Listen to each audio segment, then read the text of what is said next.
Well, for more on the life and times of Jessie Duarte, we're joined by ANC Veterans League President Snuki Zikalala. Good evening to you, sir. Thank you for your time. We heard earlier it was Gwede Mantashe that said Ms. Duarte's passing could not have come at a worse time for the organization. Reflect on that a bit for me and what her passing really means for the running of the ANC. Well, as a Veterans League, we dip our revolutionary banner in honor of this great patriot, Comrade Jessie Duarte, who was a selfless leader and a disciplined carrier of the movement. I think he passes away at the time when the African National Congress is facing serious integrity and crisis, at the time when the African National Congress is losing confidence from society. And at the time when we feel that the ANC is not as united as it's supposed to be. At the time when the ANC, as we as the Veterans League, were trying to ensure that we bring back the integrity of the organization, and Comrade Jessie was fully behind the unity and renewal of the African National Congress. He used to hate, especially some of our senior leaders, those who are deployed in government, who were not doing their work professionally, who were not delivering quality service to our people, who were using state resources for personal gain. And she was a straight talker and a person who took no prisoners at all. And whatever she says, it was coming deep from her heart. And it was meant for the good of society and of the African National Congress. And so we as veterans, we are saddened that she passed on at the time when we needed her most, because her vision, because her tenacity, her steadfastness, and her resoluteness in order to bring about unity within the African National Congress, it's needed most currently now. At the funeral which was held at West Park Cemetery, I think for the third time after a long time, one could see that people who came to pay tribute to her, people came to the funeral, were comrades across all South Africa's racial groups, and all of them wearing ANC regalia with pride. And we had majority were black people, white comrades, Indian comrades, and so-called comrades, colored comrades, who came to pay their last respect to Comrade Jessie. That gave us hope as the Veterans League that we can still unify the organization. We can still bring about the unity that we all wanted to see happening within the African National Congress. We can still bring the so-called colored Indian and white compatriots back into the fold of the African National Congress, because at every meeting of the African NEC, she would say that we have lost the plot. Majority of our people, especially those coming from other racial groups, are not part of us. But I think she was sending a signal saying that we should wake up and smell the coffee. Of course. And mobilize. Yeah. Yeah. But you can go ahead. No, of course, she was saying that we should wake up and smell the coffee and go down to our branches, to our roots as members of the ANC, especially the NEC members, because she wanted to see National Executive Committee members belonging to branches of the ANC to be part and parcel of society where they live.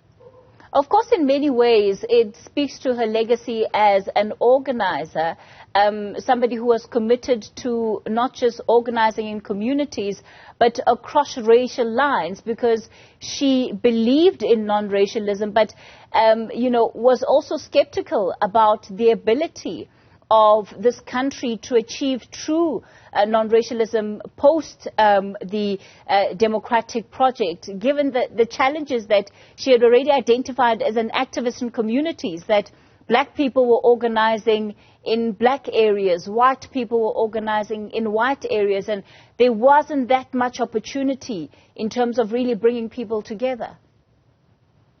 Yeah, well, it's true. It's true. As you know, we're still suffering from legacy of colonialism and apartheid. We're still separated. We're still segregated. And of course, we have economic challenges. Majority of the white people live in most of the affluent areas. Black live in poverty-ridden areas, and education in for poor communities are not that adequate, not quality. It is a fact. And so all that we have to do as members of the African National Congress, especially those who are well-educated, who are well-skilled, we should move into those white communities and mobilize them, because it's different to organize people who are living in affluent areas, because you cannot knock on their doors and come to meetings, but you can only organize them on social issues, on their needs, where they live. It's a totally different environment. But in communities, it's easy. Our communities are much more receptive to organizing, to holding meetings. And so you need different strategies in terms of organizing the middle class and in terms of organizing the poor of the poorest. You need different strategies. That is why she was insisting that all NEC members who are cabinet ministers must go to their branches and live with society and be where the society is and attend to the needs of their communities. That's what you are saying. Currently, as you can see, there's so much violence in the country, and so it is only through police community forums that this violence can be contained. Because if you have community forums where we live, we'll be able to know who are these people who are ravaging communities, who are coming to kill our people. Because communities will know who is who in the area where they live. But currently, you find that our leaders are distant from our communities. They live in secluded areas. But even where they live in secluded areas, they are not part and parcel of ANC branches. That's what you are saying. Go and join branches and be members of those branches and be an activist. Not to say that you are being elected by a branch where you don't even attend those meetings, and you're a member of the NEC. And so it was abnormal. It should not happen, because we have to organize even those who live in affluent areas so that they are part and parcel of the African National Congress. Of course, when it comes to her role in the organization as DSG, her passing creates a further vacuum in that office that, was left somewhat vacant by the stepping aside of Ace Magashule. And we know that Paul Mashatile had stepped in. But from an administrative and an organizational perspective, what do you anticipate over the next couple of months, especially in such an important year for the party?